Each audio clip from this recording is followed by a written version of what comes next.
और भाई लोगों, क्या हालचाल है। Welcome to my new video. और आज की वीडियो में मैं तुमको क्या बताऊंगा मालूम है, बहुत ज़्यादा इंपॉर्टेंट चीज़ बताऊंगा। और ये देखो, यहाँ पर ना समर का टाइम चालू हो गया और ये देख रहे हो तुम, देखो फूल उगने चालू हो गए। यहाँ पर देखो कैसे उग रखे हैं सारे के सारे ना, ये देखो, ये देखो। चलो बाहर बैठ के मैं तुमको बताता हूँ, ठीक है, इस वीडियो का टॉपिक क्या है। और तुमने देख ही लिया होगा इस वीडियो का टॉपिक क्या है। मैं ना मतलब थोड़ा सा आपको बताना चाहूँगा कनाडा के बारे में और न्यूजीलैंड के बारे में। आप एज आ इंटरनेशनल स्टूडेंट आना चाहते हो, कौन सी कंट्री आपके लिए बेस्ट रहेगी, ये तो मैं बताऊँगा ही। और एक और चीज़ मैं तुमको बताऊँगा, वो क्या बताऊँगा मालूम है, वो मैं ये बताऊँगा कि आपने न्यूज़ चैनल में देख ही रहे होंगे कि कनाडा में क्या सिचुएशन चल रही है। वो क्यों चल रही है वो आपको पता ही होगा। चलो मैं थोड़ा सा आपको बता देता हूँ। दबाव दिया जा रहा है इंडिया के ऊपर कि भाई आप पंजाब को खालिस्तान एक नया कंट्री बनाओ। अब उसमें क्या होगा, कनाडा की गवर्नमेंट भी सपोर्ट कर रही है। वो क्यों कर रही है कनाडा की गवर्नमेंट सपोर्ट?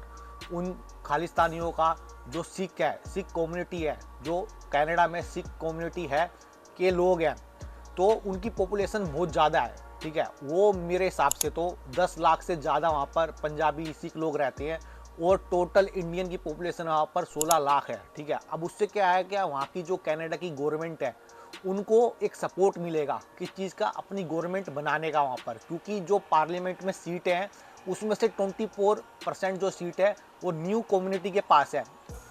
इसीलिए कनाडा की गवर्नमेंट इनका सपोर्ट कर रही है। और ये मुद्दा उठा क्यों? ये मुद्दा सबसे ज़्यादा इसलिए उठा क्योंकि भाई जून में वहाँ पर हरदीप सिंह की हत्या कर दी गई और वो हत्या का इल्ज़ाम लगा रहे हैं इंडिया के ऊपर, इंडिया गवर्नमेंट के ऊपर लगा रहे हैं हत्या कि ये जो खालिस्तानी है, हरदीप सिंह खालिस्तानी का सपोर्ट कर रहा है, उसकी हत्या करी है इंडिया गवर्नमेंट के थ्रू। तो इंडिया गवर्नमेंट ने सीधा मना कर दिया कि इसके पीछे हमारा कोई हाथ नहीं है।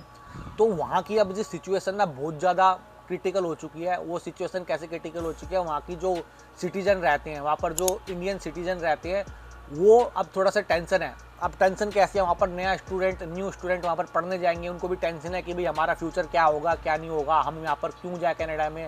अब जो वहाँ पर रह रहे हैं उनको भी टेंशन है कि भाई यहाँ पर जो सिचुएशन ऐसा कोल्ड वॉर में हो चुका है एक तरीके से कनाडा और इंडिया के बीच में। तो ये सारी चीज़ों को देखते हुए मैं आपको इस वीडियो में बताना चाहूँगा कि कनाडा में आप स्टडी करने जाओगे तो आपको वहाँ बेनिफिट्स मिलेगा, या आप न्यूजीलैंड में आओगे यहाँ पर स्टडी करोगे, यहाँ पर आपको बेनिफिट्स मिलेगा आगे के लिए, है ना। तो ये वीडियो को आप एंड तक देखना और मैं आपको कुछ पॉइंट्स के थ्रू बताना चाहूँगा, दोनों में डिफरेंस बताऊँगा। आप एज ए स्टूडेंट आते हो कनाडा में, एज ए स्टूडेंट आते हो न्यूजीलैंड में, आपके लिए कौन सी कंट्री बेस्ट रहेगी मेरे हिसाब से, और बाकी मैं अपने हिसाब से बताऊंगा। तो ये वीडियो को देखो और मैं कुछ पॉइंट्स के थ्रू आपको बताऊंगा, ठीक है। चलो सबसे पहले बात कर लेते हैं मनी के ऊपर। आप बोल रहे हो मनी क्या है? अब मनी मतलब पैसे कमाने जाओगे आप, ऐसा तो नहीं है पढ़ाई करोगे, मगर हर किसी के दिमाग में रहता है कि हम वहाँ पर स्टडी करने जाएँ तो पैसा भी चाहिए। तो पे रेट, अब मैं पे रेट के बारे में बता देता हूँ आप सबको कि भाई कनाडा में क्या पे रेट मिलता है और न्यूजीलैंड में क्या पे रेट मिलता है, मिनिमम वेजेस कितनी है। तो नंबर 1 कनाडा में मिनिमम वेजेस है 15.50, आपको 15.50 पर आवर के हिसाब से वहाँ पर आपको पे रेट मिलेगा कनाडा में, ठीक है। एज आ स्टूडेंट आप वहाँ पर पार्ट टाइम जॉब करते होते हो, और आपको न्यूजीलैंड में मिलेगा 22.70। अब आप बोल रहे होंगे कि भाई कनाडा का डॉलर एक्सपेंसिव है, न्यूजीलैंड का डॉलर थोड़ा कम है। तो इतना भी नहीं है, बस खाली 10-12 रुपये का अंतर है इंडिया के हिसाब से। अब न्यूजीलैंड का रहता है 49, 50, 51, ठीक है, इसके अराउंड में रहता है, और कनाडा का रहता है 60, 61, इसके अराउंड में रहता है। तो खाली 10 रुपये का अंतर है, मगर मार्जिन देख रहे हो आप कितना ज़्यादा है। यहाँ पर मिल रहा है 22.70 और कनाडा में मिलता है 15.50। तो पे रेट के हिसाब से तो आपको यहाँ पर आओगे तो आपको यहाँ पर एक्स्ट्रा अर्निंग कर सकते हो, आप एक्स्ट्रा इनकम कर सकते हो आप यहाँ पर। तो इसके लिए आपको न्यूजीलैंड बेस्ट रहेगा यहाँ पर आपको पैसा सेव करना है तो कनाडा के हिसाब से। और सेकंड पॉइंट मैं आपको बताता हूँ पीआर और सिटीजनशिप।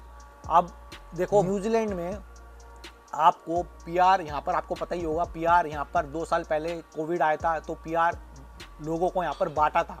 $2000 में पीआर पूरी फैमिली का किया गया था, और यहाँ पर पीआर लेना इजी नहीं है, हार्ड है, मगर कनाडा के हिसाब से इजी है यहाँ पर पीआर लेना। आप एज ए स्टूडेंट यहाँ पर आते हो, 12th के बाद बैचलर डिग्री लेते हो तो थोड़ा हार्ड हो जाता है यहाँ पर पीआर लेना, मगर आप मास्टर डिग्री करते हो यहाँ पर तो आपके लिए बहुत ईजी हो जाएगा।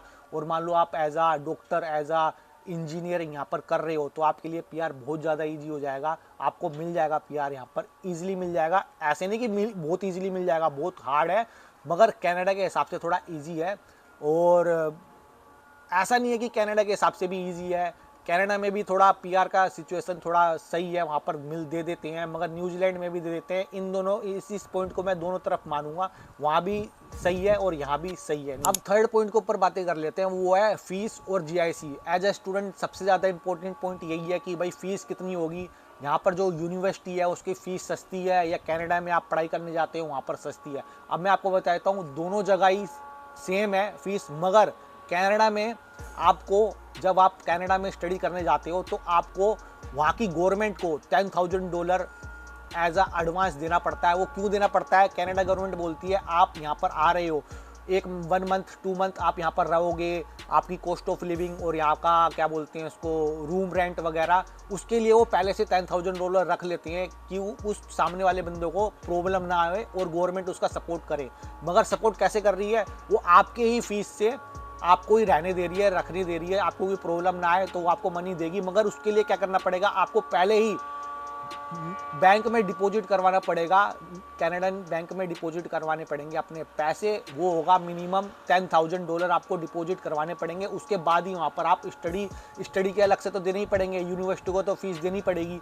तो ये सब मिला के ना वहाँ के $10,000 हो गए जो आपको एडवांस देने पड़ते हैं वहाँ की गवर्नमेंट को। उसके बाद यूनिवर्सिटी का फीस हो जाता है वहाँ पर 20,000 25,000 जो वहाँ पर 1 सेमेस्टर में लिया जाता है। अब हम बात करते हैं न्यूजीलैंड के यूनिवर्सिटी के ऊपर। अब यहाँ भी क्या है, आप मान लो बैचलर डिग्री लेते हो तो आपका 20,000 25,000 सेमेस्टर का फीस होगा, और मान लो आप मास्टर में जाते हो तो वो 35,000 से ऊपर ही जाएगा। तो दोनों जगह सेम है, ऐसा नहीं है कि भाई मगर यहाँ पर क्या है, यहाँ का न्यूजीलैंड डॉलर थोड़ा कम है तो यहाँ पर आपको कम देना पड़ेगा। वहाँ का क्या कनाडा डॉलर थोड़ा ज़्यादा है तो आपको वहाँ पर थोड़ा एक्सपेंसिव पड़ेगा कनाडा में। और कनाडा में पहले ही आपको $10,000 डिपॉजिट करवाने पड़ेंगे अपने बैंक में, और ऐसा कुछ रूल न्यूजीलैंड में नहीं है।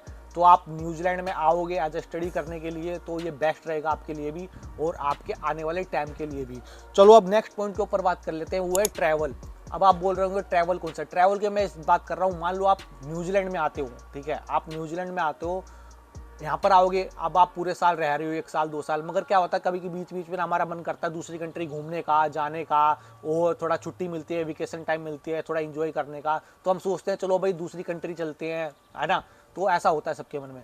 तो यहाँ पर क्या, ये आइलैंड है, ये खाली ऑस्ट्रेलिया इसके सबसे पास में है, उसके बाद कोई कंट्री ही नहीं है। आपको यहाँ पर आने जाने में ही आपको इंडिया से 16 घंटे लग जाते हैं, और आपको ऑस्ट्रेलिया जाने में भी थोड़ा टाइम लग जाता है। तो आपके लिए ट्रैवल करना यहाँ पर थोड़ा ना पॉसिबल नहीं हो पाता आउट ऑफ कंट्री। ऐसा नहीं है कि इस कंट्री में तो घूम सकते हो, मगर आउट ऑफ कंट्री थोड़ा सा ना ये होता है कि भाई दूर पड़ता है यहाँ से। और कनाडा में क्या है, कनाडा और यूएस आपको मालूम है इधर ही बॉर्डर है, और आप यहाँ से जाओगे तो एक ब्रिज है, ब्रिज पार करके आप सीधा सीधा यूएस में एंट्री कर सकते हो, ब्रिज पार करके आप यहाँ पर एंट्री कर सकते हो कनाडा में। तो वहाँ पर ट्रैवल करना ये है कि आप 2 कंट्री एक साथ ट्रैवल कर सकते हो ईजिली। तो ट्रैवल के लिए सबसे बेस्ट रहेगा कनाडा, और कनाडा में आप जाओगे ट्रैवल करने के लिए, आपको यूएस भी आप जा सकते हो ट्रैवल करने के, मगर कब जा सकते हो, आफ्टर पीआर जा सकते हो, जब आपके पास पासपोर्ट होगा वहाँ का, ये सारी चीज़ें। और थोड़ा न्यूजीलैंड में ये होता है कि भाई आइलैंड है तो ट्रैवल थोड़ा लॉन्ग पड़ता है और थोड़ा एक्सपेंसिव पड़ता है। यहाँ से निकलने के लिए आपको इंडिया के हिसाब से 1-1.5 लाख रुपए देने पड़ेंगे। तो ये वाला पॉइंट मैंने क्लियर कर दिया।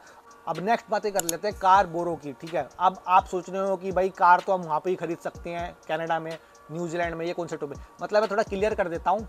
और मैं आपको बता देता हूँ कि न्यूजीलैंड में गाड़ी एक्सपेंसिव नहीं है ज़्यादा। यहाँ पर आप न्यूजीलैंड में कार वगैरह लोगे, सेकेंड हैंड कार भी लोगे, तो आपको मिनिमम $3,000 से लेके 5,000 7 6,000 के अराउंड आपको गाड़ी मिल जाएगी। और यही कंपैरिजन करेंगे हम कनाडा में, तो आपको वहाँ पर कार बहुत ज़्यादा एक्सपेंसिव पड़ती है।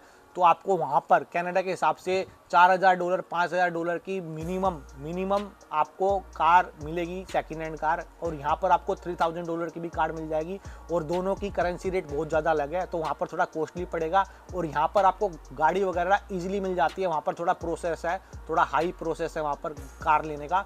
और आप मान लो अब्रॉड कंट्री में जाते हो तो सबसे पहले आप यही सोचो कि यहाँ का ड्राइविंग लाइसेंस निकालो, और उसके बाद कार लो, क्योंकि यहाँ पर जो मार्केट होती है ना वो बहुत ज़्यादा दूर दूर होती है।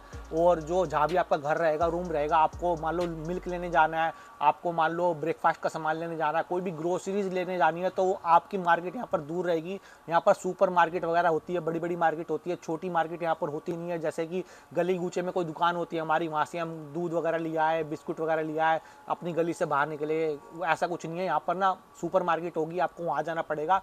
और जो एक टाउन में से 1 किलोमीटर दूर 2-3 किलोमीटर दूर ही होता है, ऐसा नहीं कि पास में हो।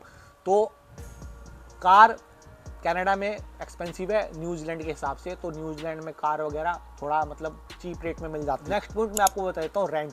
अब न्यूजीलैंड में रेंट बहुत ज़्यादा हाई है, ठीक है, एज कम्पेयर टू कनाडा।